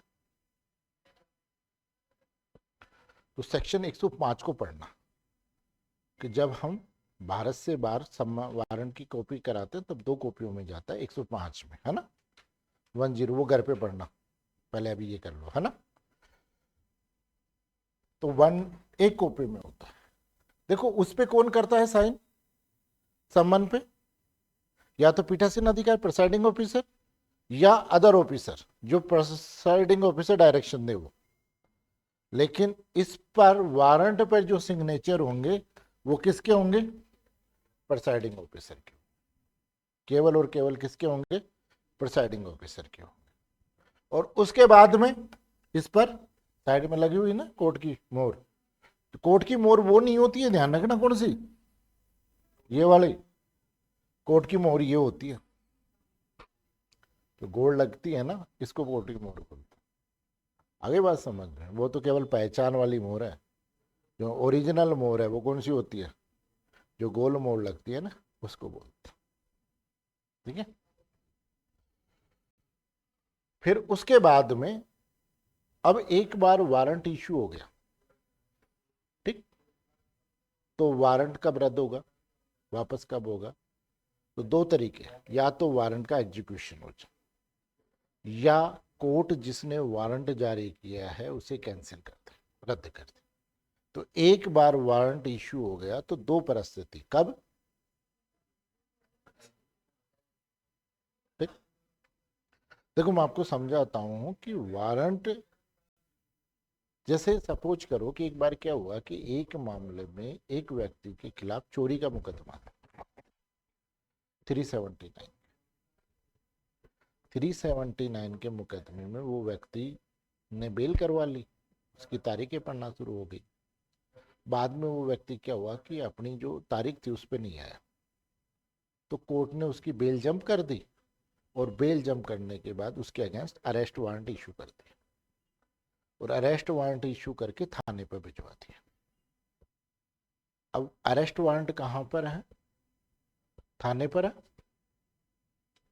अब इसी दौरान वो जो व्यक्ति है, कौन, जिसका अरेस्ट वारंट इशू हुआ है, वो कोर्ट आ गए, और उसका जो साथ में उसका कोई भतीजा था वो सीकर कोर्ट में वकील था, तो वो मेरे पास आकर के मेरे से बोला कि सर वो कंप्लेनेंट है, वो आपसे बात करना चाहता है कि वो, हम उसको लेके आए हैं, वो राजीनामा करने के लिए तैयार है, लेकिन वो ये कह रहा है कि मेरे कोई दिक्कत तो नहीं आएगी राजीनामा करने से।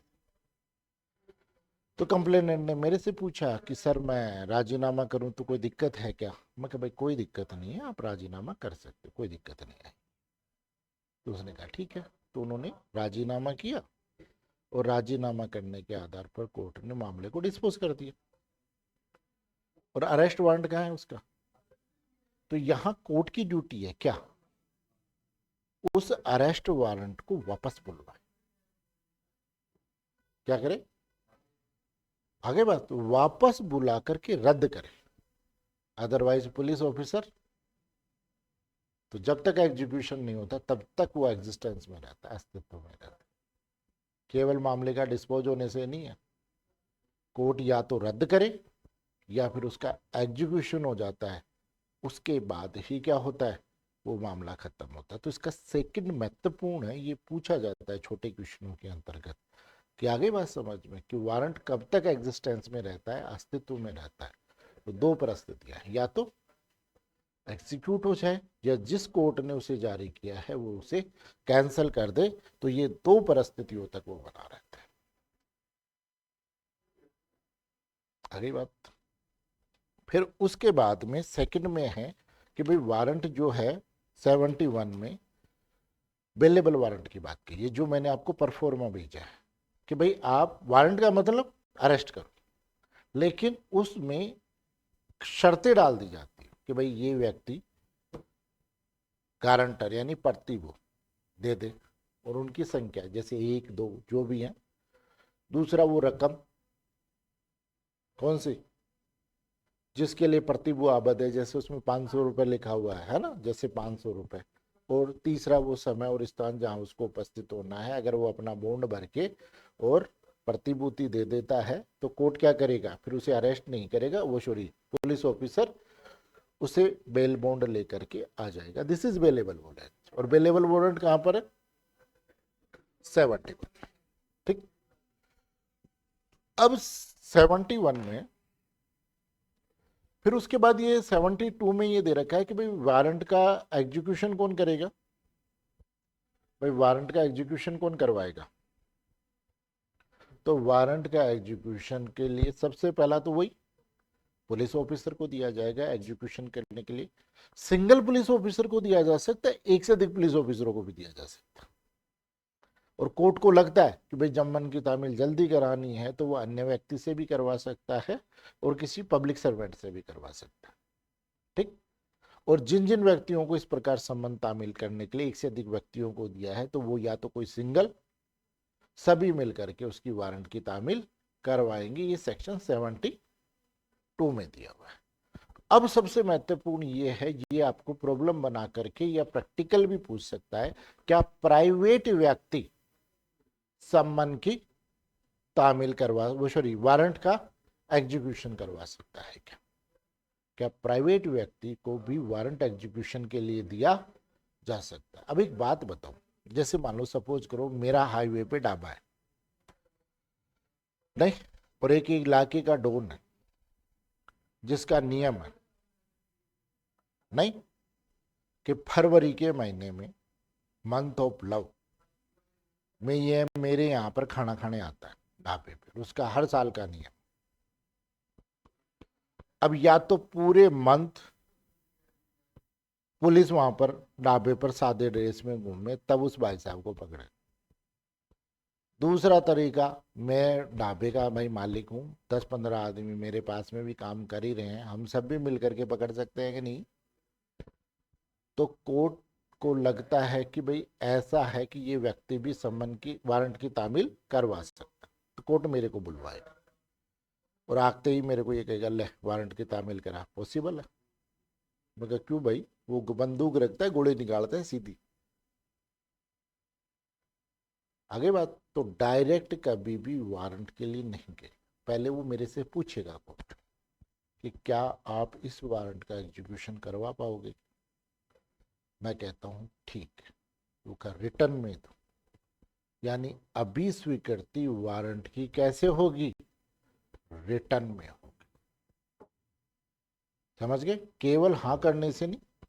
मैं वारंट को अगर एक्सेप्ट कर रहा हूं तो ये एक्सेप्टेंस रिटर्न में होगी, लिखित में होगी। फिर कोर्ट मेरे को वारंट एग्जीक्यूशन के लिए दे देता है कि भाई आप वारंट का क्या करा दीजिए, एग्जीक्यूशन करा दीजिए।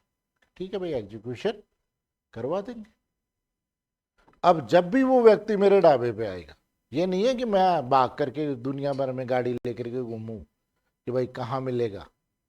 जिस दिन वो ढाबे पे आएगा मेरे, उसी दिन उसको मैं पकड़ सकता हूं। आगे बात समझ में, वारंट का एग्जीक्यूशन करवा सकता हूं, लेकिन वारंट का एग्जीक्यूशन करने के लिए मेरी लिखित कंसेंट होना मैंडेटरी है। अगर मैंने लिखित कंसेंट नहीं दी है तो फिर मैं, कोर्ट जबरदस्ती मेरे से वारंट की एग्जीक्यूशन के लिए नहीं दे सकती। ठीक है, सेक्शन 73। अब उसके बाद में आता है 74। देखो, कोर्ट जो भी वारंट इशू करता है किसके नाम से किया है, किसके नाम से है वारंट। देखो परफॉर्मे में, परफॉर्मे में ये देखो वारंट किसके नाम से इशू किया गया है, कौन एग्जीक्यूशन करवाएगा।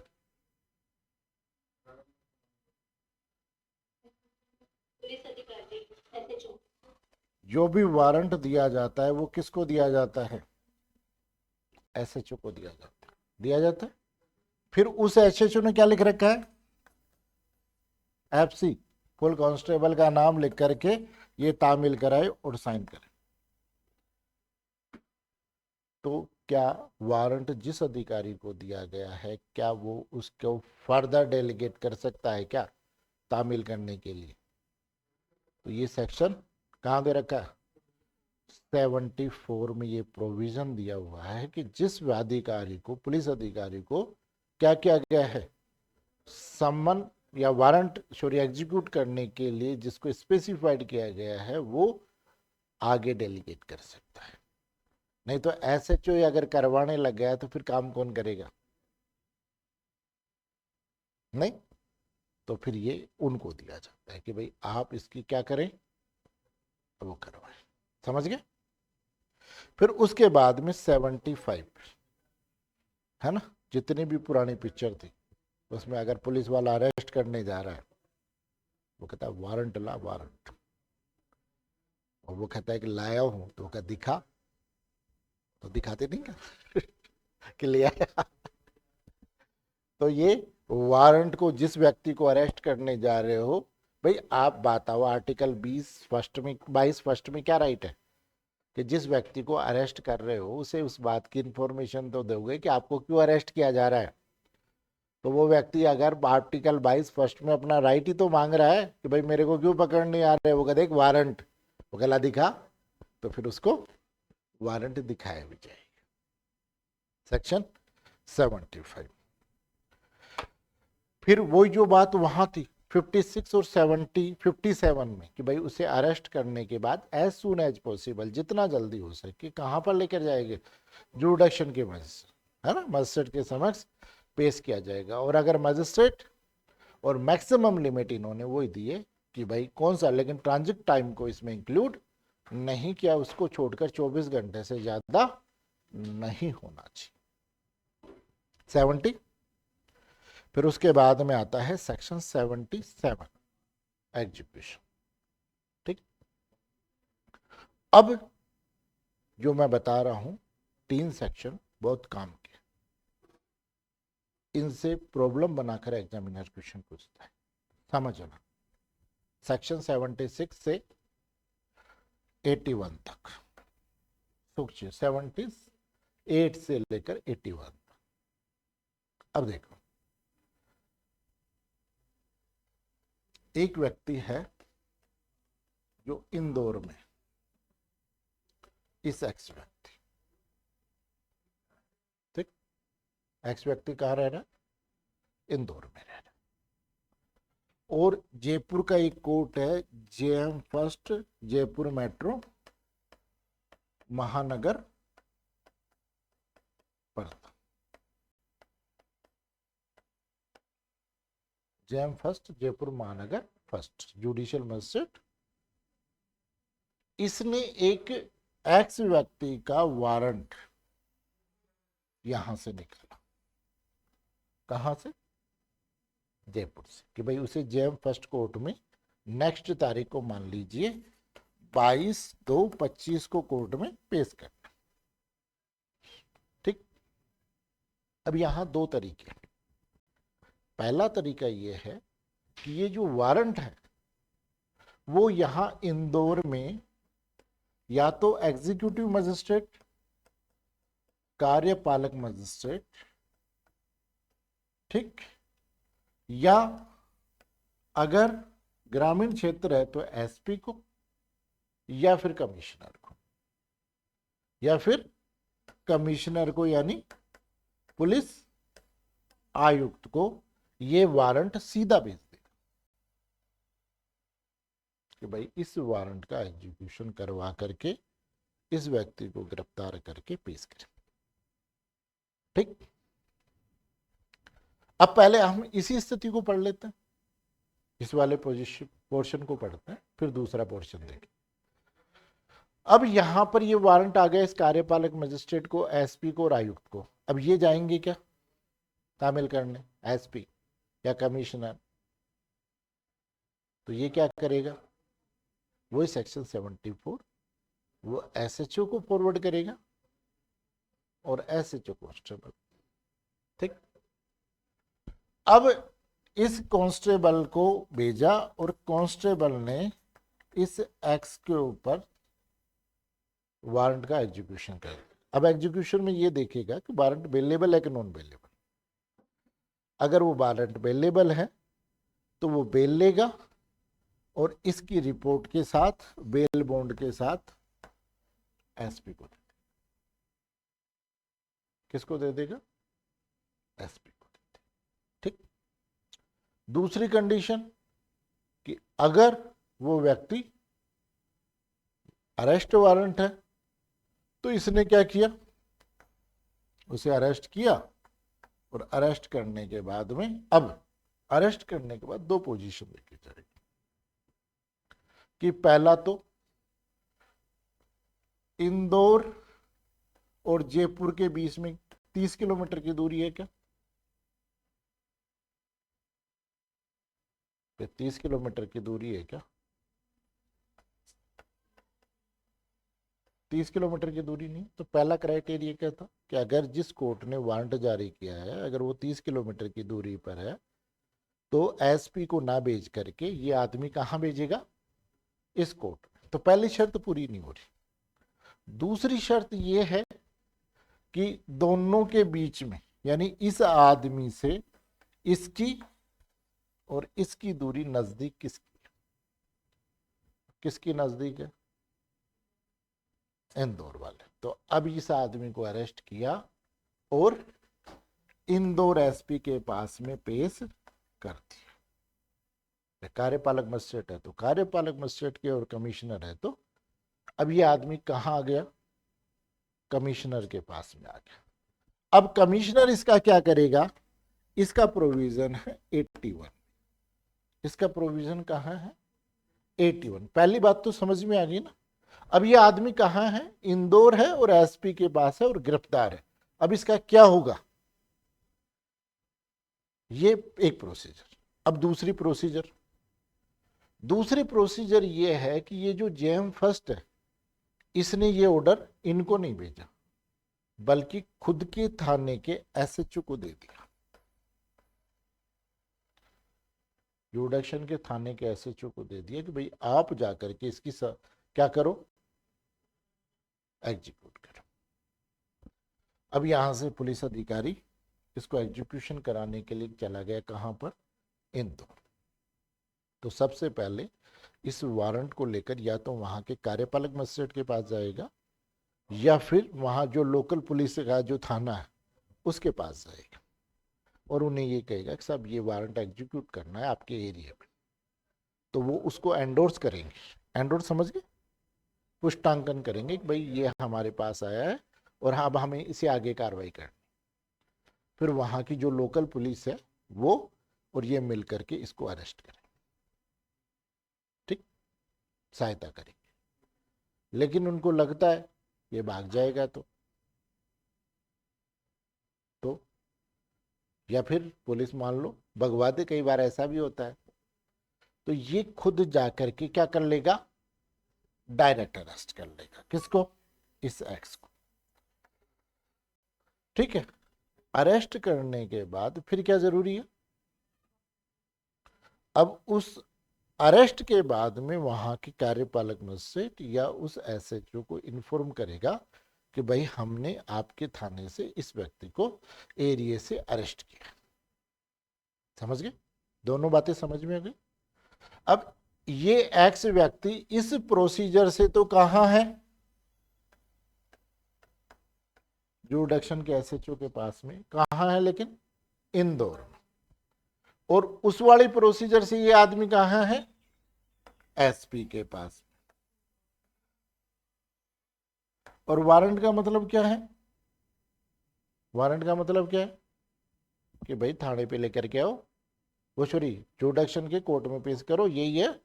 और आदमी कहां है? इंदौर। किसके पास है? एक प्रोसीजर से, यानी हम अगर किसकी बात करें 78 की प्रोसेस से बात करें तब तो एसपी के पास में, और 79 की प्रोसीजर से बात करें तो एसएचओ के पास में। दोनों की बात समझ में आ गई? ठीक है। अगर भाई बेलेबल वारंट है तब तो बेल पर आकर के छोड़ करके आ जाएंगे, लेकिन अब बेलेबल वारंट नहीं है, अब इंदौर से उसे लाना भी है। अब 24 घंटे में पहुंच जाएंगे क्या? नहीं क्या? तो ऐसी कंडीशन में अगर एसपी के पास है तो एसपी, और अगर यहाँ की लोकल पुलिस ने अरेस्ट कर रखा है वो दोनों। अब देखो जब एसएचओ जाता है तो एसएचओ तो अपनी पूरी फाइल लेकर के जाएगा और इसको भेजा जाता है किसको? एसपी को। तो एसपी को जो डॉक्यूमेंट्स होते हैं 78 में कि भाई इसे क्यों गिरफ्तार करना चाहिए, क्या मामला करना चाहिए, इन सब की कॉपी भी भेजी जाती है। वारंट के साथ में उस मामले की कॉपी भी भेजी जाती है। अब उस वारंट और उस कॉपी और यहां पर एसएचओ अपनी पूरी फाइल के साथ। वहां का जो लोकल जुडिक्शन का सीजीएम है, किसको? सीजीएम। ट्रांजिट रिमांड कौन देता है? सीजीएम देता है। ट्रांजिट रिमांड का प्रोविजन कहां दे रखा है? Section 81 CrPC. कहां लेकर के जाएगा? सीजीएम, नहीं सीजीएम के। किसके यहां जाएगा? सीजीएम के। अब सीजीएम के यहां आवेदन करेगा और इससे कहेगा कि साहब ये जो एक्स है इस व्यक्ति को जयपुर की जुडिशियल मजिस्ट्रेट फर्स्ट क्लास की कोर्ट को चाहिए और हमें वहां पहुंचने में 2 दिन चाहिए, इसलिए हमें 2 दिन का ट्रांजिट रिमांड दिया जाए। आगे बात समझ में? क्या कहेगा कि 2 दिन का हमारे को ट्रांजिट रिमांड दिया जाए। और सामने वाला क्या कहेगा कि साहब मैं खुद ही चला जाऊंगा, नहीं मेरे पास बढ़िया गाड़ी है, ये मेरे को धक्के देते हुए लेके जाएंगे, मैं प्रतिष्ठित आदमी हूँ, सब जानते हैं मेरे को इंदौर में, मेरा कोई क्रिमिनल रिकॉर्ड नहीं है, तो मेरे को जाने में क्या दिक्कत है? तो दोनों पक्षों को सुनेगा। अगर उन्हें लगता है कि क्या हुआ है कि नहीं ये भाग सकता है, तब तो कोर्ट देगा ट्रांजिट रिमांड। क्या देगा? Transit remand. और अगर कोर्ट को लगता है, सीजीएम कोर्ट को, कि नहीं आ जाएगा, तब कोर्ट देता है ट्रांजिट बेल। अगर ट्रांजिट रिमांड दिया है तब तो भाई साहब को लो और बैठ जाओ ट्रेन में, और अगर ट्रांजिट बेल दी है तो बेल बॉन्ड लो और निकल। लेकिन मान लो यहां ट्रांजिट रिमांड और ट्रांजिट बेल से अगर किसी को दिक्कत है, भाई ट्रांजिट बेल दे दी, रिमांड दे दिया, लेकिन वो आदमी ये कह रहा है कि यार मैं खुद ही चला जाऊंगा, कहां दिक्कत है, मैं तो प्रतिष्ठित आदमी हूं, तो वो उस ट्रांजिट रिमांड के अगेंस्ट सेशन में जा सकता है। कहां जा सकता है? और सेशन डिसाइड करेगा कि ट्रांजिट रिमांड देनी है कि बेल देनी। ध्यान रखना, डायरेक्ट सेशन में नहीं जाते। अगर सीजीएम ने ट्रांजिट रिमांड दिया है तो उसके अगेंस्ट तो अक्यूज, और ट्रांजिट बेल दी है तो उसके अगेंस्ट पुलिस। कहां जा सकती है? सेशन। फिर जो सेशन ऑर्डर करे वो ऑर्डर फाइनल। तो ट्रांजिट बेल और ट्रांजिट रिमांड समझ में आ गई कि भाई जो 2 दिन के लिए आप मांग रहे हो, अगर ध्यान रखना ट्रांजिट बेल और रिमांड का राइट केवल और केवल किसको है? सीजीएम। एक बार गुजरात पुलिस किसी को पकड़ के ला रही थी, तो पाली के पास उनकी कार का एक्सीडेंट हो गया। ठीक, अब काली के पास में एक्सीडेंट हो गया तो उन्हें लगा कि भाई जो टाइम पीरियड दिया हुआ है उस टाइम पीरियड में तो हम गुजरात नहीं पहुंच सकते, तो वो कोर्ट पहुंच गए। कोर्ट पहुंचने के बाद में जो एपीपी हमारे बैचमेंट लगा था उसने मेरे को पूछा कि भाई क्या करें, तो वो कहा कोई दिक्कत नहीं है, जहां पर भी और चाहिए वहीं के सीजीएम को पेश कर दो। अगर आप चाहिए तो पाली सीजीएम के यहाँ पेश करके और 2 दिन की ट्रांजिट रिमांड ले लो। लेकिन ट्रांजिट रिमांड कौन देगा? सीजीएम देगा। आगे बात समझ में? दोनों प्रोसीजर सेक्शन 78, 79, 80 में ये दे रखा है कि जो व्यक्ति एग्जीक्यूशन कर रहा है वो अरेस्ट करने के बाद किसके पास भेजेगा, तो वो ये देखेगा कि भाई 30 किलोमीटर और पास कौन है। अगर ये कोर्ट है तो यहाँ, अदरवाइज जिसने भेजा है उसको भेजेगा। फिर उसकी ड्यूटी है कि आप भिजवाए। तो यहाँ से ट्रांजिट रिमांड कहाँ पे? सीजीएम के यहाँ पेश करते हैं। और ट्रांजिट बेल भी कौन देता है? सीजीएम। इन दोनों ऑर्डरों के अगेंस्ट हम कहाँ जाते हैं? सेशन में जाते हैं, और सेशन का जो ऑर्डर होगा वो फिर फाइनल होगा। अगर वो ट्रांजिट बेल देता है तब तो ये बेल बॉन्ड भरवा करके ला करके दे देंगे कि साहब आ जाएगा वो अपनी गाड़ी से, नहीं तो वो के साहब ये पकड़ो। समझ गए? तो ट्रांजिट बेल और ट्रांजिट रिमांड। ट्रांजिट बेल का मतलब केवल उस पर्पज के लिए, वो बेल का रूल होता है all bail is always bail, लेकिन यहां ट्रांजिट बेल का मतलब है केवल वहां पहुंचो, आगे का डिसीजन वो खुद कोर्ट लेगा कि बेल देनी है कि नहीं देनी है।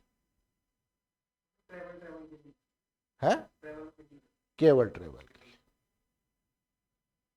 तो सम्मन के सर्विस की और तामील का तरीका आपको समझ में आया कि नहीं है? सम्मन और वांट क्लियर है? आगे बात समझ में। उसके बाद में जो नेक्स्ट है वो क्या है कि भाई सम्मन हो गया, वारंट हो गया, अब कोई व्यक्ति नहीं आ रहा तो क्या होगा? सम्मन हो गया, वारंट हो गया, अब कोई व्यक्ति नहीं आ रहा तो क्या होगा? ठीक है, इस प्रोसीजर को हम मंडे को देखेंगे।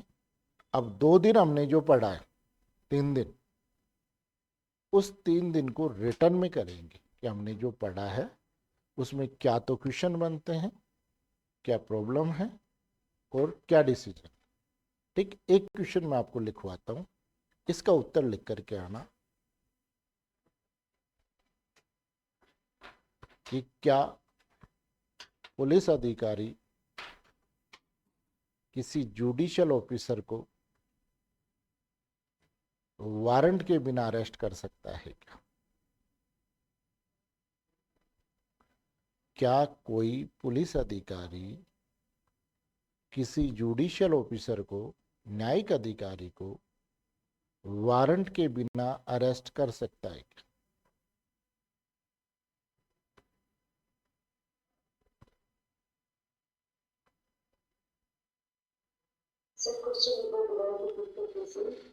क्या पुलिस अधिकारी किसी जुडिशियल ऑफिसर को वारंट के बिना अरेस्ट कर सकता है क्या? और कर सकता है तो प्रोसीजर बताइए। कर सकता है तो प्रोसीजर बताइए। अभी कुछ दिन पहले वो एक भरतपुर वाला हुआ था, अखबारों में बहुत चला था, उसको अरेस्ट करने के लिए। नहीं, लेकिन अखबार कौन देखता है? पॉस्को वाला है ना। तो हाँ, इसकी प्रोसीजर को आप ढूंढ के इसका उत्तर लिखने की कोशिश करना कि इसका अगर हाँ हाँ हाँ हाँ पुलिस के पास गया है और उसमें तारीख दी है कि अगली तारीख 1 महीने बाद पेश करना है। हाँ, तो पुलिस आज वो उनको पकड़ने के लिए जाएगी या उस तारीख के 2 दिन 4 दिन पहले? नहीं, वो आज भी लेकर के आ सकती, कोई दिक्कत नहीं, कभी भी। वो तारीख तो लास्ट डेडलाइन है।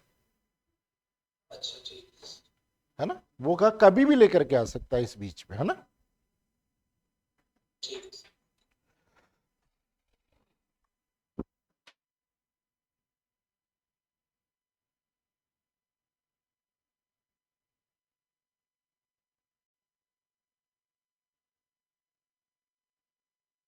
बिल्कुल बेटा, तभी तो आपको लिखवाया कि एक बार आप लिख करके लाओ इसको, है ना।